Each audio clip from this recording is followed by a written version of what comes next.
Hello students, जय Hind. Biology master classes में आज आपका फिर से स्वागत है। आज हम आपको बायोलॉजी में क्लासिफिकेशन के बारे में बताएंगे और वो भी प्लांट क्लासिफिकेशन में एंजियोस्पर्म के बारे में बताएंगे।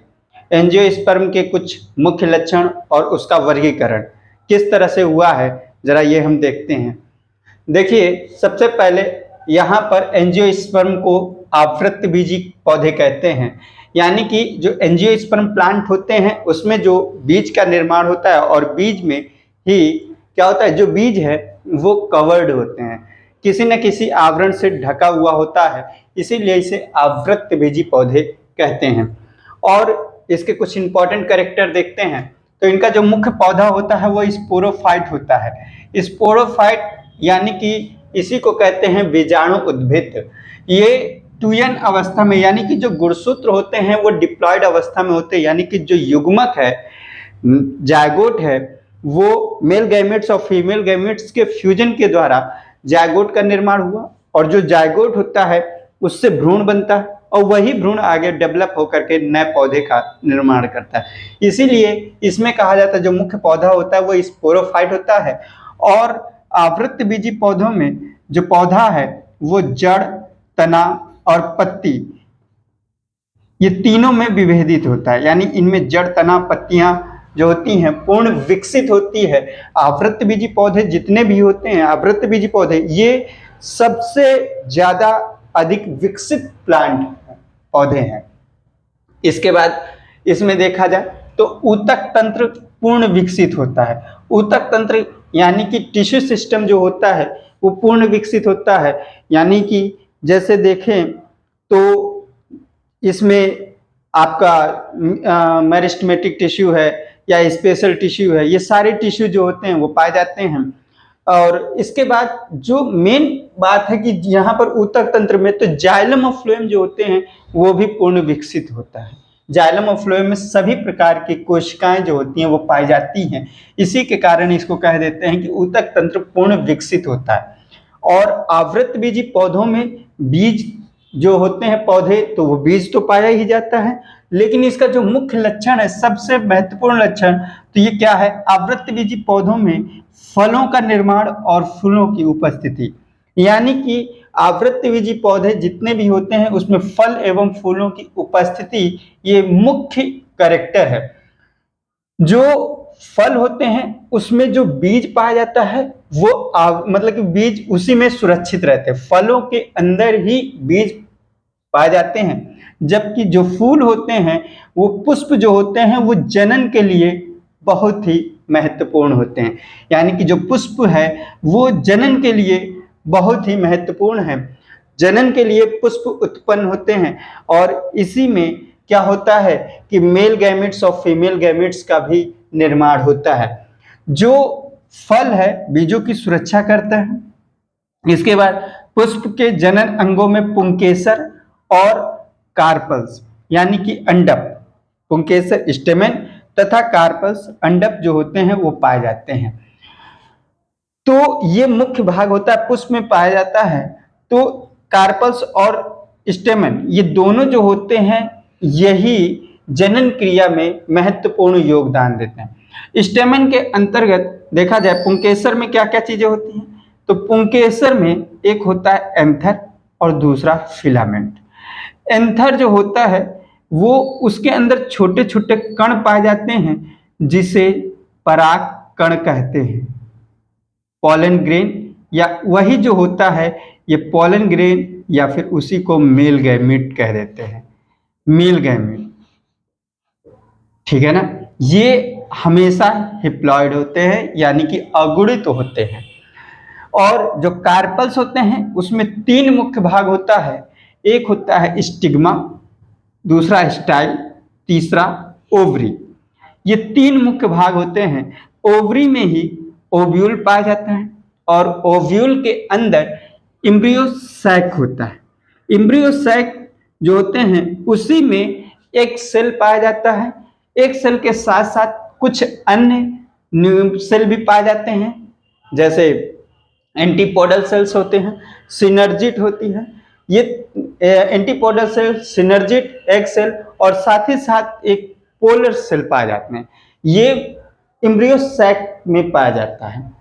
तो यहीं पर ये जो होता है, इसी के द्वारा क्या होता है कि निषेचन की क्रिया होती है, यानी कि पुष्प है, पुष्प में यहाँ पर परागकण और यहाँ पर देखा जाए परागकण जो होता है, मेल गैमेट जो होता है ये पुंकेसर में होता है और कार्पल्स में यहाँ पर एग सेल होते हैं जिसके द्वारा निषेचन की क्रिया होती है।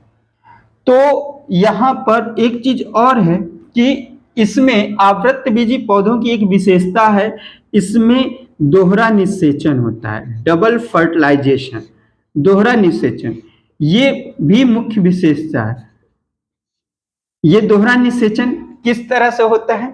तो सबसे पहले देखें दोहरे निषेचन में तो जो मेल गैमेट्स होता है वो जो पुंकेसर में है वो अपरिपक्व होते हैं, मतलब मैच्योर नहीं होते, पूरी तरह से परिपक्व नहीं होते। जब मेल गैमेट्स होता है वो उसमें जब पराग कोष में परागकण मतलब कि एक तरह से परिपक्व हो जाते हैं निषेचन के लिए, परागण के लिए, उतना ही तो वो पराग कोष से परागकण निकलकर वर्तिकाग्र तक पहुंचता है। ये वर्तिकाग्र तक जो पहुंच रहा है वो किसी न किसी माध्यम से, यानी कि परागण, जो पराग कोष से परागकण निकलकर वर्तिकाग्र तक पहुंचने की क्रिया को ही परागण कहते हैं। ये परागण किसी भी माध्यम से हो सकता है, स्वतः भी होता है या फिर उसको एक तरह से ये कह दे कि स्वपरागण और परपरागण, ये दो प्रकार के परागण होते हैं। स्वतः भी हो सकता है या किसी न किसी माध्यम से होता है, कोई ना कोई मीडियम होता है। अब ये जो मीडियम होता है वो क्या होता है, या तो जल द्वारा हो, वायु द्वारा हो या जंतुओं द्वारा हो। जंतु में कोई भी कीट पतंग हो सकते हैं, मनुष्य हो सकता है, कोई भी अन्य जंतु भी हो सकते हैं। तो ये परपरागण है। तो परागण की क्रिया हुई, परागण में पराग कोष से परागकण निकलकर वर्तिकाग्र तक पहुंचा, वर्तिकाग्र तक पहुंचने के बाद वो स्टाइल के माध्यम से क्या होता है, ये ओवरी में पहुंचता है। ओवरी में जो ओव्यूल है उसके अंदर पहुंचने से पहले, जो मेल गैमेट्स है वो पहुंचने से पहले एम्ब्रियो के अंदर, मतलब कि यहाँ ओवरी में पहुंचा, ओवरी से जो एम्ब्रियो सैक में या ओव्यूल में पहुंचा, ओव्यूल में पहुंचने से पहले ही क्या होता है कि मेल गैमेट्स का फिर से विभाजन होता है, समसूत्री विभाजन। मेल गैमेट्स है ये एप्लॉयड है ही है, इसमें समसूत्री विभाजन हुआ, यानी कि एक सेल से एक मेल गैमेट से दो मेल गैमेट बने, ये भी यन है। अब यहां पर एक इस तरह से अगर देख लिया जाए तो ये एम्ब्रियो सैक, ये तीन आपके एंटीपोडल सेल्स, दो जो होती हैं ये सिनर्जिड होती हैं और ये जो होती हैं ये पोलर न्यूक्लियाई होती है। ये सब अभी यन के फॉर्म में है, जब सेल हो जाती हैं तो भी वो क्या होती हैं, सबसे पहले न्यूक्लियाई है, ये सभी यन के फॉर्म में होती है, ये भी यन के फॉर्म में है। लेकिन जब सेल में कन्वर्ट होती है तो क्या होता है, ये पोलर न्यूक्लियाई जो होते हैं ये कंबाइंड हो करके एक पोलर सेल बना लेते हैं, ये 2n है। यानी कि जब ये इस तरह से मिल जाते हैं तो ये 2n की अवस्था में होते हैं पोलर न्यूक्लियाई। और एक जो होता है, अगर हम इसको एंटीपोडल सेल इसको कह रहे हैं तो ये सिनर्जिड है, तो एक को आपका एक सेल हो गया। तो जब परागकण एम्ब्रियो सैक में पहुंचा, यानी कि ओव्यूल में पहुंचा, तो ओव्यूल में ही पहुंचने से पहले ही जब एम्ब्रियो सैक में पहुंचता है उसके पहले ही क्या होता है, डिवीजन हुआ मेल गैमेट का। मेल गैमेट से एक मेल गैमेट से दो मेल गैमेट बने और दोनों मेल गैमेट जो होता है वो क्या होता है, इसके मतलब कि स्टाइल के माध्यम से ये दोनों पहुंच जाते हैं एम्ब्रियो सैक में। अब एम्ब्रियो सैक में क्या हुआ कि ये तो आपने देखा कि ये आपका एक हो गया सेल, ये 2n है, पोलर सेल हो गया, और इसके बाद दो मेल गैमेट्स पहुंच गए। अब यहीं से आपको दोहरे निषेचन के बारे में देखा जाएगा कि जो दोहरा निषेचन होता है वो किस तरह से हुआ। तो सबसे पहले फर्स्ट मेल गैमेट्स, जो पहला मेल गैमेट है ये किसके साथ मिल जाता है? तो फर्स्ट मेल गैमेट जो होता है सबसे पहले एक सेल के साथ मिलता है, और जब एक सेल के साथ मिलेगा तो जायगोट बनेगा। जायगोट बना। इसके बाद जो दूसरा मेल गैमेट्स है, सेकेंड मेल गैमेट्स, ये सेकेंड मेल गैमेट जो हैं वो किसके साथ मिला? तो ये जो पोलर सेल है जो कि 2n अवस्था में है उसी के साथ, पोलर सेल के साथ मिला। ये पोलर सेल पहले से ही 2n है, ये आपका n है, मिल करके यहां पर एंडोस्पर्म का निर्माण करते हैं। और ये जो एंडोस्पर्म हैं ये भ्रूण पोष यानी कि कैसा? Primary endosperm mother cell, primary endosperm mother cell प्राथमिक भ्रूण पोष मात्र कोशिका का निर्माण करता है जो कि त्रिगुणित होता है। देखिए यहां पर जो जायगोट बना ये 2n है, ये 3n है, तो ये दोनों मिल करके यहां पर देखा जाए तो ये जो निषेचन है, मेल गैमेट्स का एक सेल के साथ फ्यूजन होना, जायगोट का निर्माण करना, इस क्रिया को ही फर्टिलाइजेशन कहते हैं। और ये इसी को सत्य निषेचन कहा जाता है। सत्य निषेचन जो होता है ये सभी पौधों में पाया जाता है, लेकिन ये जो दोहरा निषेचन है, डबल फर्टिलाइजेशन, ये केवल आवृत्तबीजी पौधों में ही पाया जा रहा है। सेकेंड मेल गैमेट्स जब मतलब कि यहाँ पर सेकेंड मेल गैमेट जो होता है पॉलर सेल के साथ मिला, तो ये सेल के साथ यानी कि ध्रुवी कोशिका के साथ मिला, तो प्राइमरी एंडोस्पर्म मदर सेल का निर्माण हुआ जो कि ये त्रिगुणित है। अब ये जायगोट जो होता है ये बार बार डिवीजन होकर के समसूत्री विभाजन होगा, तो ये क्या करेगा? इम्ब्रियो का निर्माण करेगा, इम्ब्रियो का निर्माण करेगा। लेकिन जो प्राइमरी एंडोस्पर्म मदर सेल है इसी को प्राथमिक भ्रूण पोष मात्र कोशिका कहते हैं।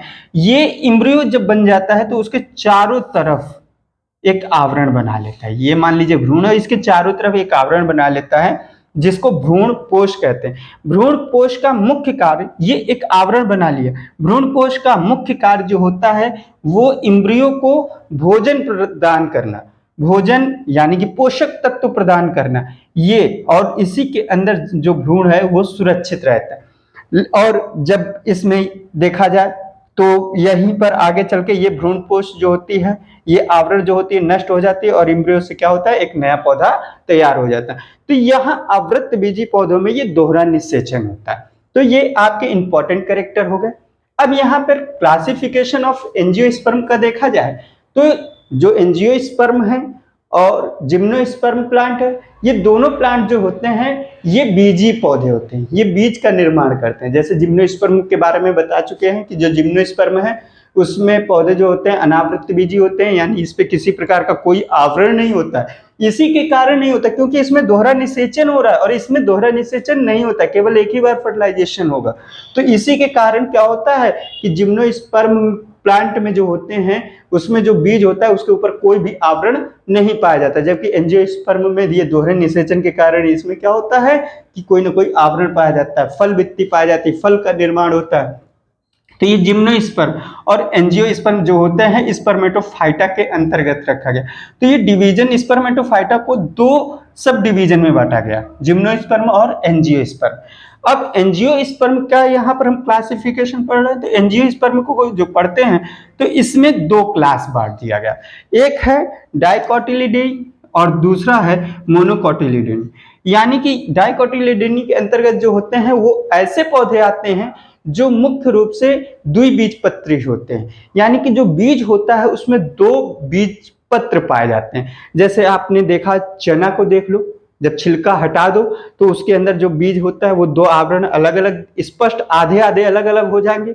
इसी तरह से मटर का देखो तो मटर में भी क्या होता है कि दो अलग अलग हो जाते हैं। तो ये डाइकोटिलिडनी के अंतर्गत आए। मोनोकोटिलिडनी के अंतर्गत क्या कौन कौन से आ जाते हैं? तो इसके अंतर्गत जो पौधे ऐसे आते हैं जो एक बीज पत्र होते हैं, यानी कि केवल एक बीज पत्र का निर्माण होता है। जैसे गेहूं है, चावल है, मक्का है, ये सभी मोनोकोटिलिडनी के अंतर्गत आते हैं। तो यहाँ पर डाइकोटिलिडनी और मोनोकोटिलिडोनी, इसके अंतर्गत जो सीरीज बांट दी गई है इसमें कौन है, तो ये लिग्नोसी और हेब्रेनेसी। यहाँ पर ये काष्ठी पौधे होते हैं जो काष्ठ युक्त होते हैं, और ये जो होते हैं हर्ब जो मतलब के शाकी पौधे होते हैं, इसके अंतर्गत आते हैं। लिग्नोसी के अंतर्गत यहाँ पर 54 ऑर्डर है और उसी के अंतर्गत सभी में 256 फैमिलीज है, जबकि ये हर्बेसी में क्या होता है 28 ऑर्डर और 96 फैमिली पाई जाती हैं। मोनोकोटिलिडोनी के अंतर्गत जो सीरीज है वो 3 मुख्य सीरीज हैं। कौन कौन सी है, ये कैलिसिफ्लोरी, कैलिसिफ्लोरी इसमें 12 ऑर्डर और 29 फैमिली है। और इसके बाद देखा जाए तो दूसरा क्या है, तो कोरोली फ्लोरी, कोरोली फ्लोरी के अंतर्गत जो होता है 14 ऑर्डर और 34 फैमिली पाई जाती है, जबकि यहाँ पर ग्लूमी फ्लोरी के अंतर्गत जो है वो 3 ऑर्डर और 6 फैमिली है। तो ये यहाँ पर 2 सब क्लास के अंतर्गत क्या है, टोटल 5 सीरीज है और इन सभी में अलग अलग फैमिलीज पाई जाती हैं। तो कुल मिला के आपको डाइकोटिलिडोनी के अंतर्गत ये याद रखना कि ऐसे पौधे को रखा गया जिसमें बीज पत्र 2 होते हैं, चाहे वो कोई भी हो। अगर उसके आवरण को हटा दो, अगर उसमें बीज पत्र 2 दिख रहे हैं तो समझ लेना ये डाइकोटिलिडोनी के अंतर्गत है। और मोनोकोटिलिडोनी के अंतर्गत ऐसे पौधे रखे गए हैं जिसमें केवल एक बीज पत्र होता है, चाहे गेहूं हो, चावल हो, मक्का हो, कोई भी चीज हो। तो ये सारी चीजें जो होती हैं मोनोकोटिलिडोनी के अंतर्गत रखे गए। तो ये आपका जो है एंजियोस्पर्म का क्लासिफिकेशन बता दिया गया। आज के लिए इतना ही, नेक्स्ट टॉपिक में फिर मिलेंगे, तब तक के लिए धन्यवाद, जय हिंद।